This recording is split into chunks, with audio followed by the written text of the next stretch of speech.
Around 2007, I was getting my PhD at the University of Florida.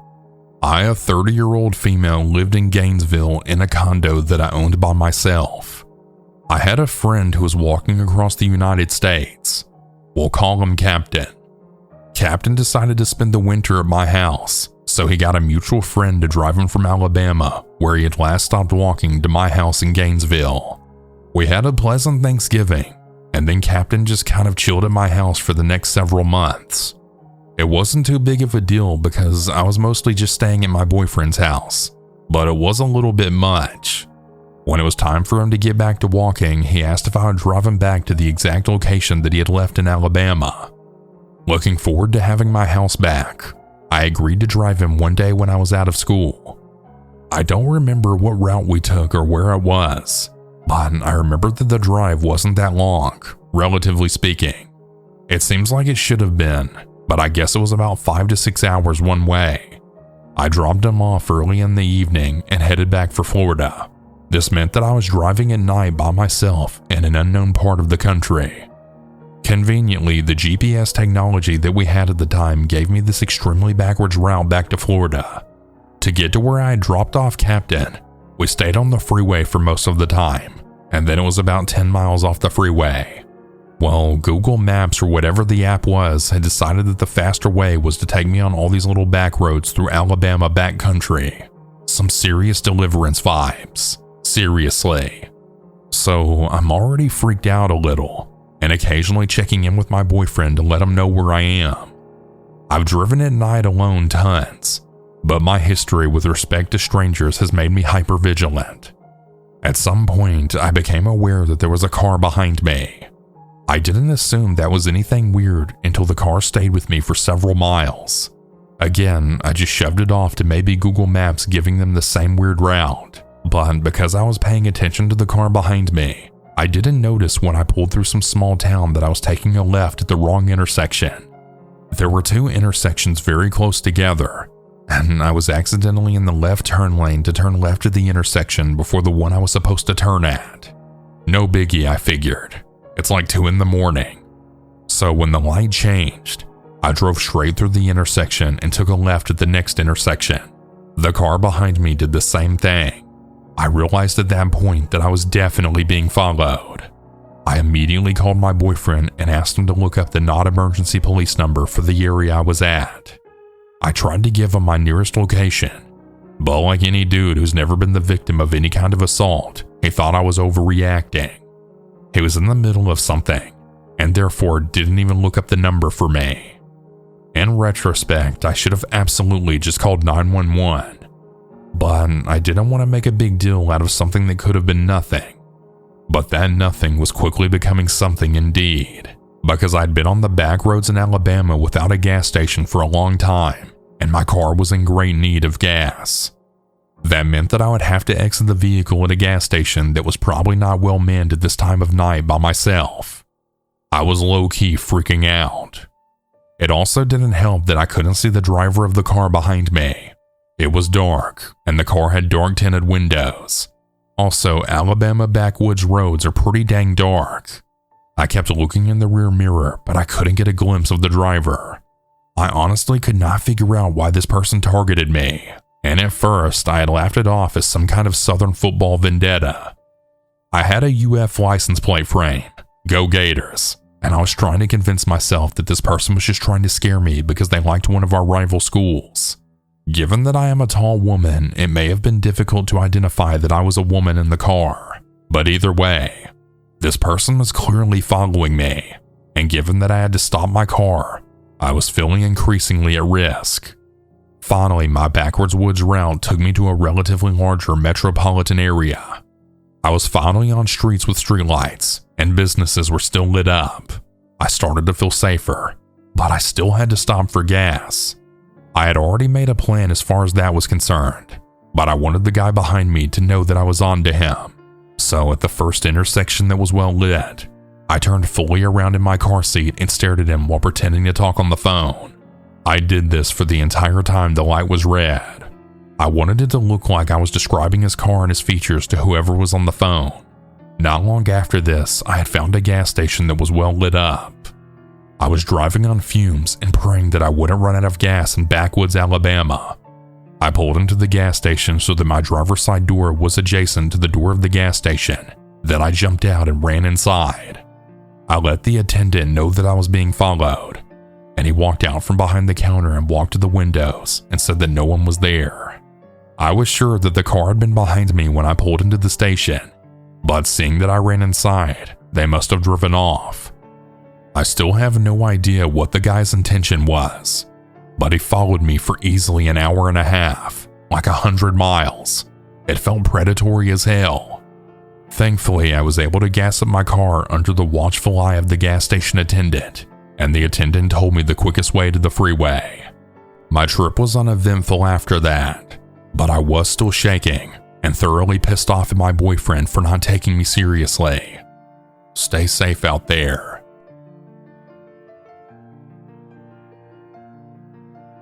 It's been 2 years since I worked maintenance in 2 really shady apartments in Birmingham, Alabama. I had made such poor choices, and my life was rock bottom. $200 a week in a crappy apartment. Not bad for a struggling drug addict. I had been working with these apartments for about 3 months when I met Tony.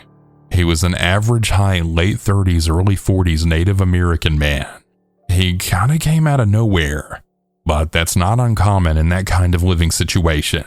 He dressed nicer than most in our situation, but other than that, he seemed normal.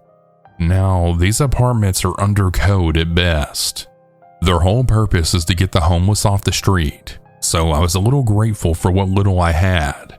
But these units were in such terrible shape that Tony and I's job of maintenance is almost comical.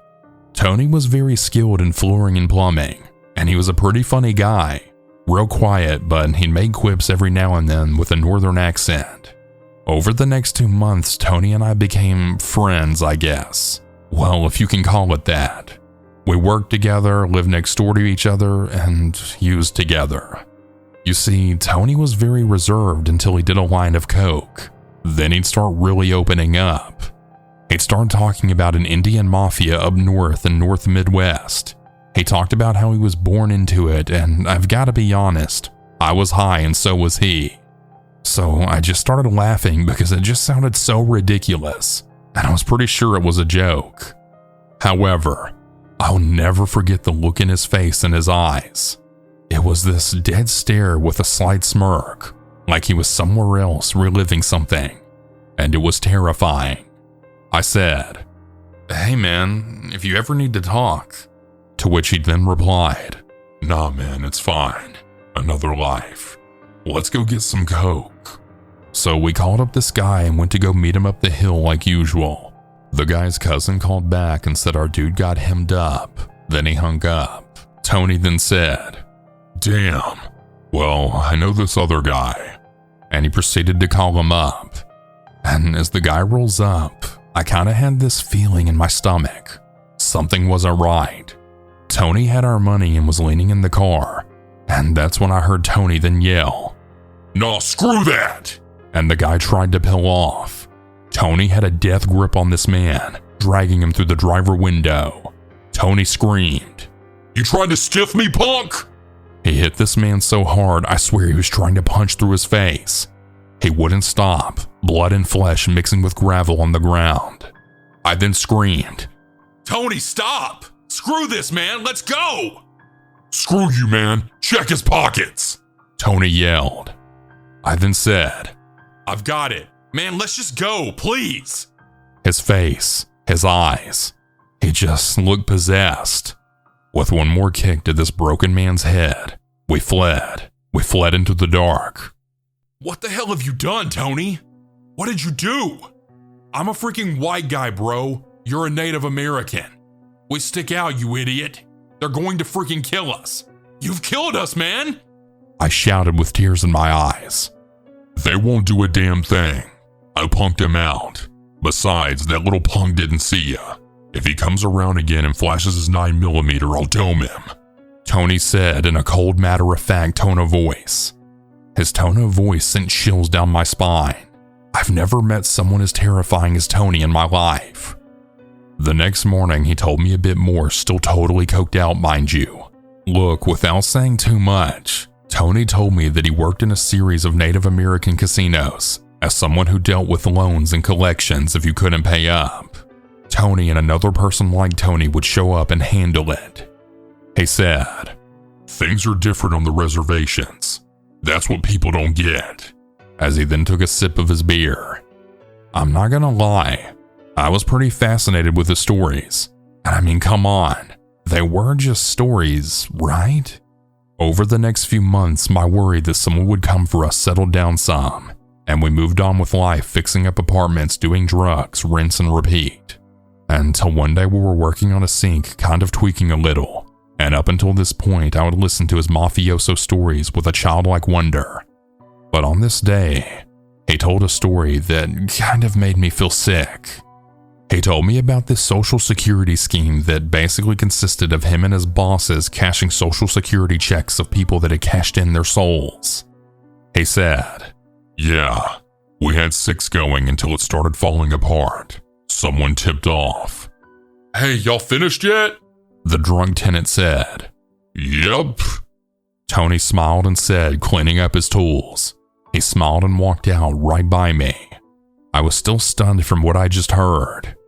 If he was telling the truth, then he's a cold-hearted monster that's still also on the run. And if he's lying, then he's incredibly messed up in the head. At 3 a.m. that night, I found out. I was woken up by the loudest bang I've ever heard. After the bang, a flood of blinding light filled the entire apartment complex. A lot of shouting from outside. "What the hell's happening?" I yelled to my elderly roommate. I ran to the front door and opened it to an armed and armored U.S. Marshal in a sea of blue lights. "Get back inside right now," the Marshal said sternly with a rifle pointed downwards but definitely in my direction. So that's what I did. Seeing cops rush our apartment complex is nothing new, but this is the most intense I've seen. The next morning when I came outside, I noticed Tony's door had been smashed in. Holy crap, I thought while I was walking to the apartment manager's office. I asked, "What the hell happened last night?" She proceeded to tell me that Tony had been on the run for quite a while and had somehow fooled his way into a government-funded HUD apartment complex, as well as a job with said government-funded apartments with an assumed identity. She then turned to me and said with a shocked look, "Tony hurt a lot of people. Every hair on my body stood on end, and all I could get out was, 'Oh.' I'm not much for conspiracies, but there was nothing on the news about this arrest. I can't find anything on Google about it either. Then again, it's pretty embarrassing that a state-funded homeless program let in an on-the-run fugitive and then paid him to work maintenance. I only mention this because we had a murder on the apartment grounds, and what little news there was so incredibly vague that you never really know where they were, and we're really careful to not mention that they were HUD houses. So yeah, I guess you never really know what's going on in the head of the man next to you."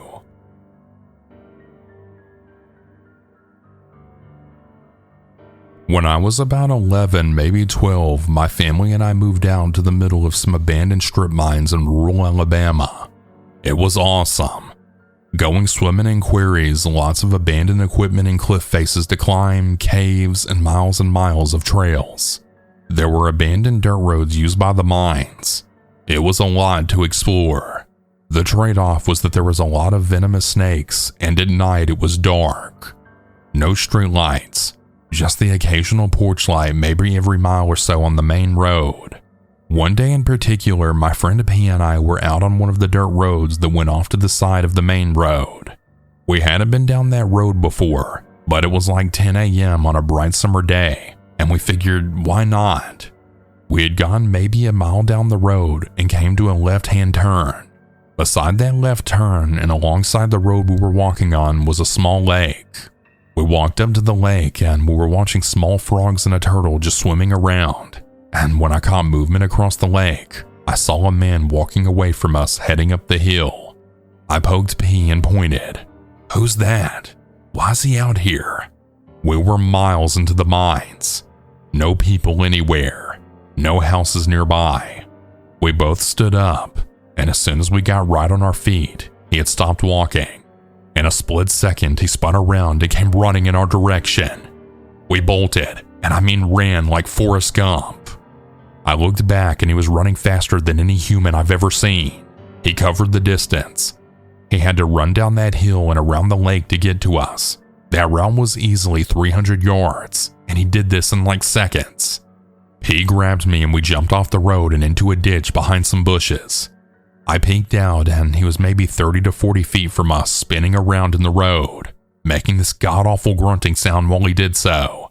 And weirdly enough, I swear he had an entire cooked chicken in his hand.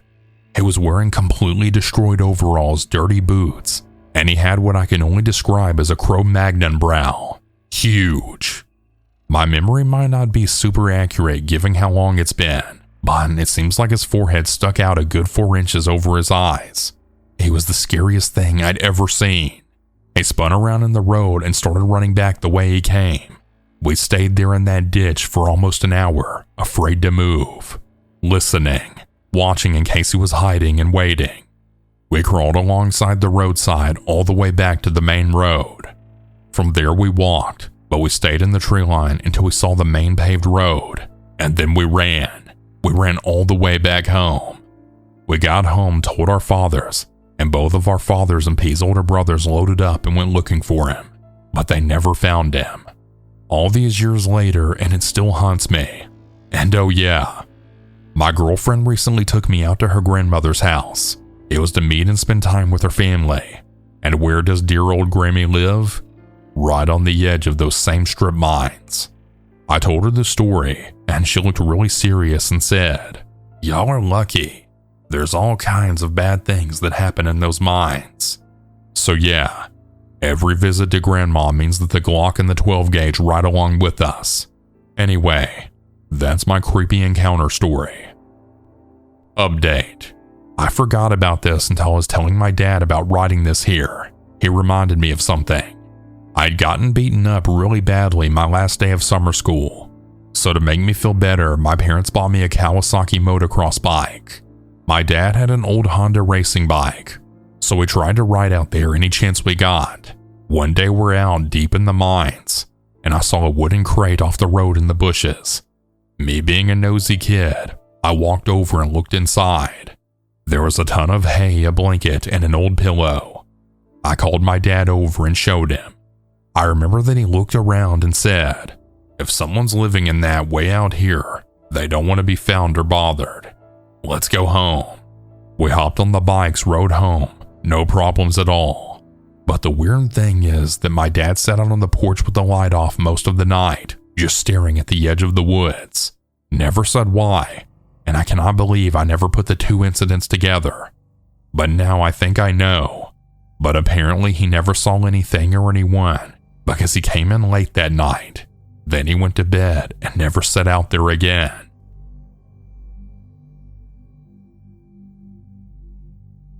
I grew up in a small town in Alabama. A little bit after I graduated high school when I was 18, I had started dating this guy in his early 20s from a nearby city. He was a very handsome, tall, muscular male that we'll call Sean for the sake of this story.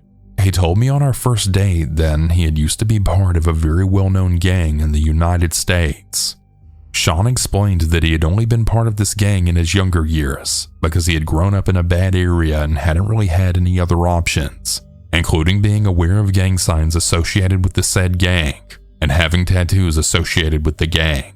And I did Google to see if the tattoos and gang signs were in fact associated with said gang, since I knew there are some people who like to lie about being ex-gang members, along with other things for some reason to seem cool.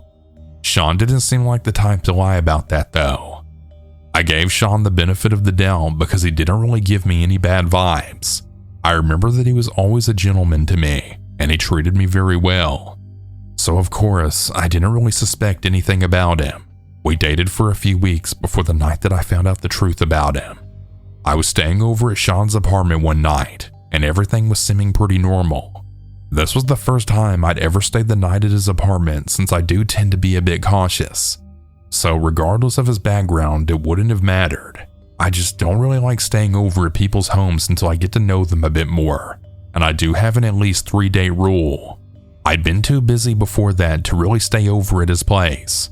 So that night when I was staying over, Sean's best friend was visiting for a bit, and that's when the red flags started to show up. It did seem kind of weird to me to have a friend over when the girl you were seeing is staying over for the very first time, and it was revealed to me in private that Sean's friend was another ex-gang member from a well-known gang that is the enemy to the gang Sean had been a part of. Of course, I can accept that people all have their backstories, but it was definitely just a weird thing to suddenly tell me out of the blue.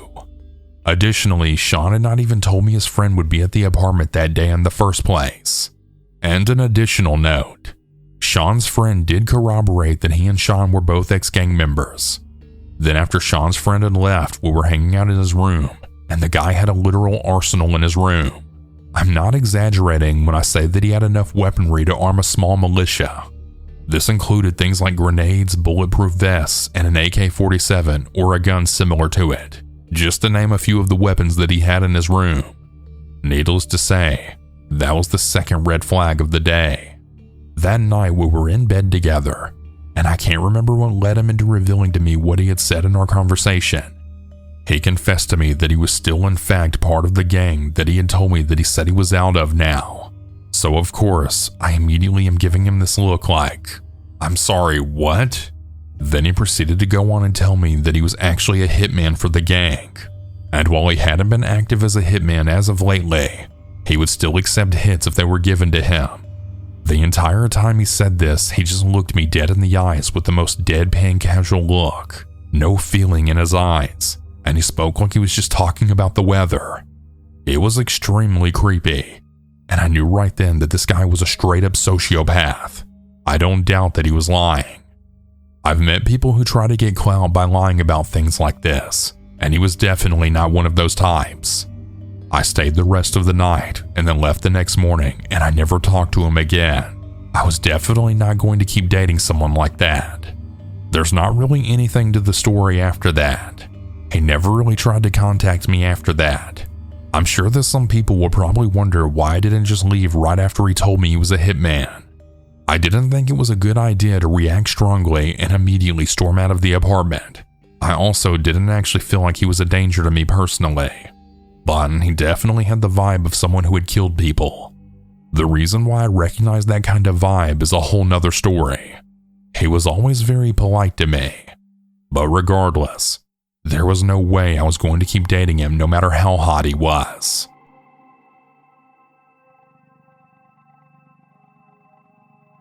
So I'm a 13-year-old male and I live somewhere in Alabama with my family. So my dog Boomer has some pretty good genes in his blood, so he's a good dog. He's a Doberman mixed with some sort of hound, so he has really good guard dog genes in him, and he's a hunting dog too. So Boomer had different sounds for different things. He has a whiny bark for when he needs something. He has his kind of deepish bark that's equivalent to, "Hey, what's that?" Then he has his aggressive bark when the things he's barking at gets too close. And then there's the ghost howl, a chilling howl when he finds something. So I'm inside reading some stories on Reddit when I hear Boomer switching between his whiny bark and his deep bark. I go outside to check on him because he might be stuck and maybe he sees a dog or something. So I go outside and Boomer's looking at the area behind him while pacing back and forth while looking at me in the field area. I get closer to Boomer and his ears go back and the fur on his lower back stands up and he starts barking aggressively. When I stupidly get too close to find out what he's barking at, and when I get out of Boomer's chain length, a man lunges at me, and out of reflex I jerk backwards and back to Boomer. Boomer barks some more, but the guy doesn't get the hint and he keeps coming at me. Boomer barks a final time before jumping up and biting his arm. The man screams in pain, alerting my grandma, who looks out the kitchen window and sees everything that's happening. She calls the police when my grandpa comes outside with his gun ready. The man kicked my dog and then ran off into the night. The police never found the man, but he knows if he comes back he's getting bit and possibly shot. Who knows what would have happened if my dog wasn't a guard dog. And I want to mention to anyone who has a problem with Boomer being chained outside, I understand the frustration, but I'm only 13 and I don't really have a choice where Boomer stays. It's my grandpa's house and he decides.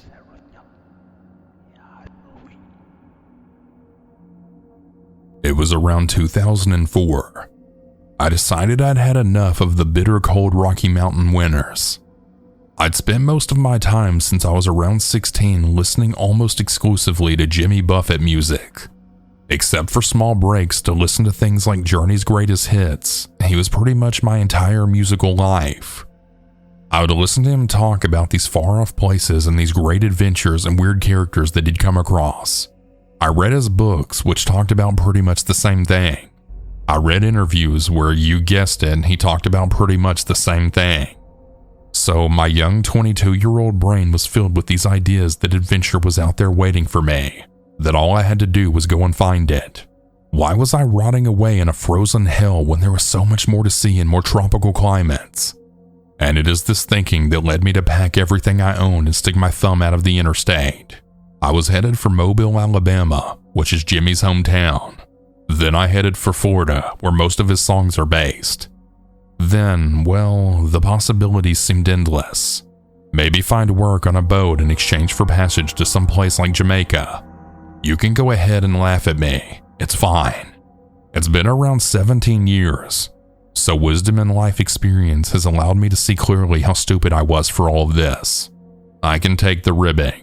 I've been getting grief over it for the better part of 2 decades. More on that later. My journey took me through Texas and Arkansas.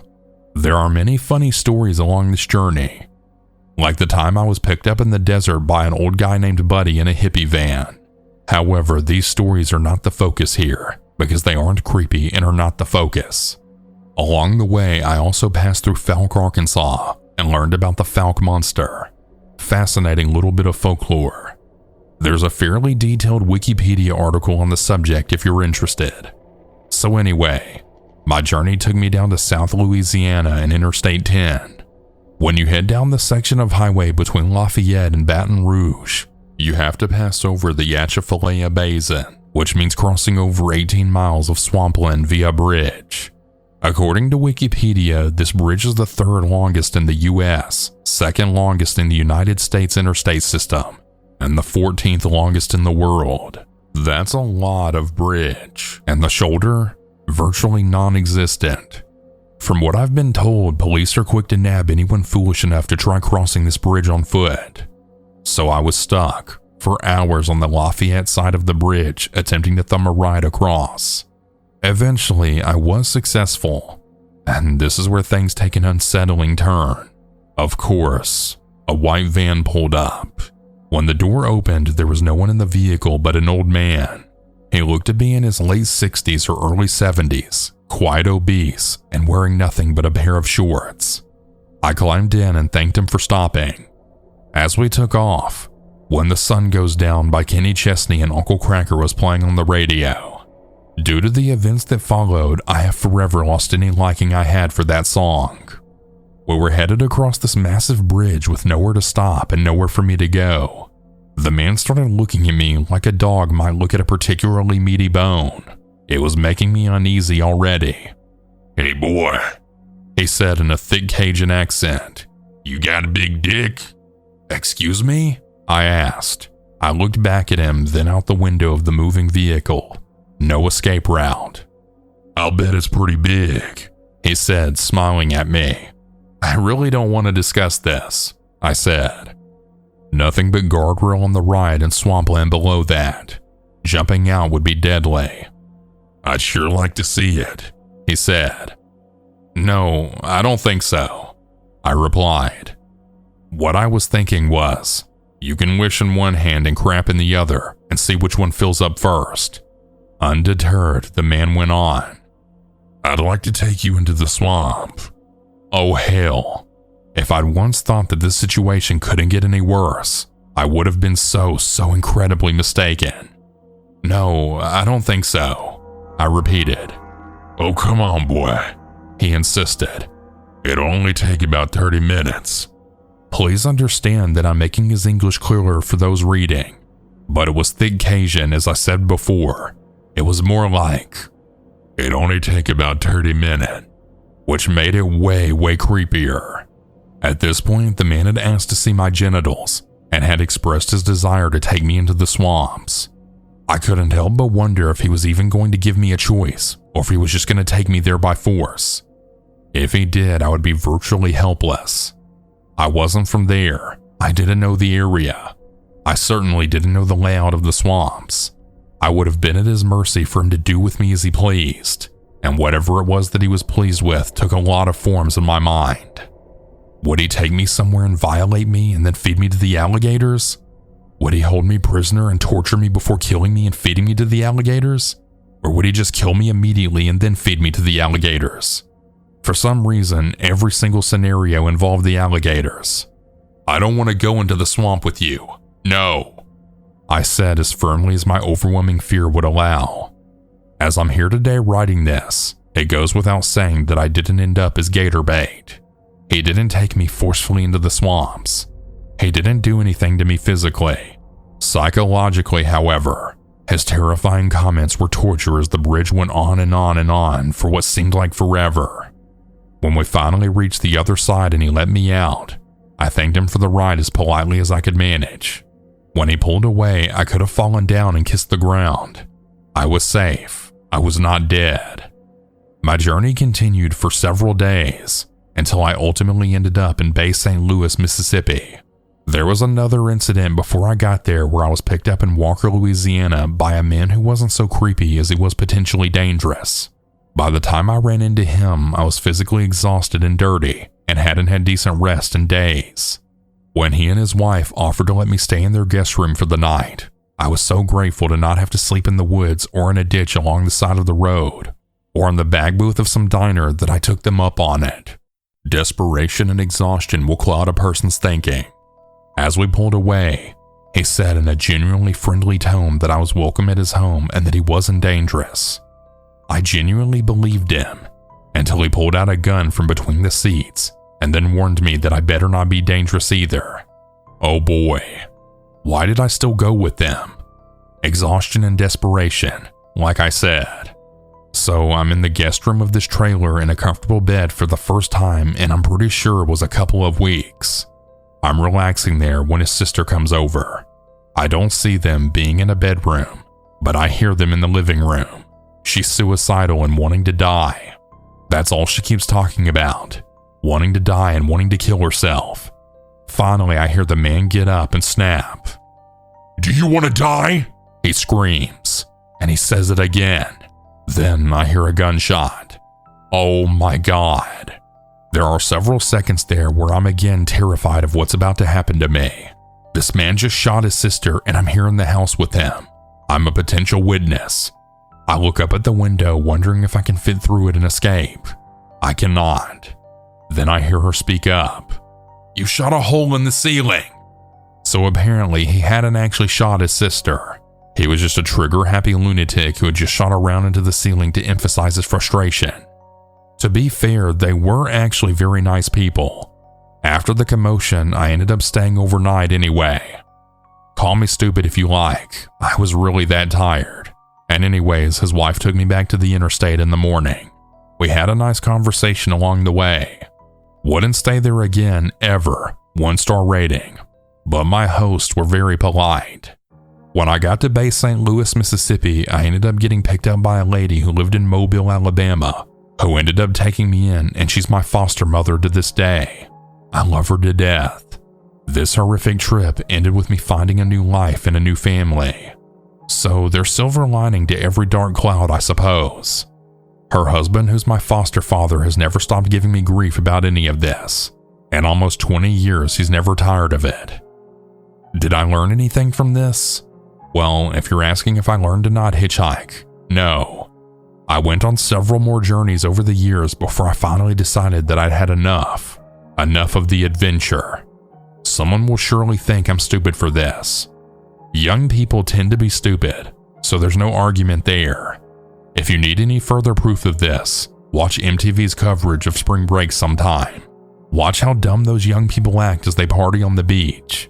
As a word of advice to those who might be considering hitchhiking, just don't. You can meet a lot of really interesting people, You can have a lot of positive experiences, but you can also end up getting picked up by a total maniac, and you might not be as lucky as I was.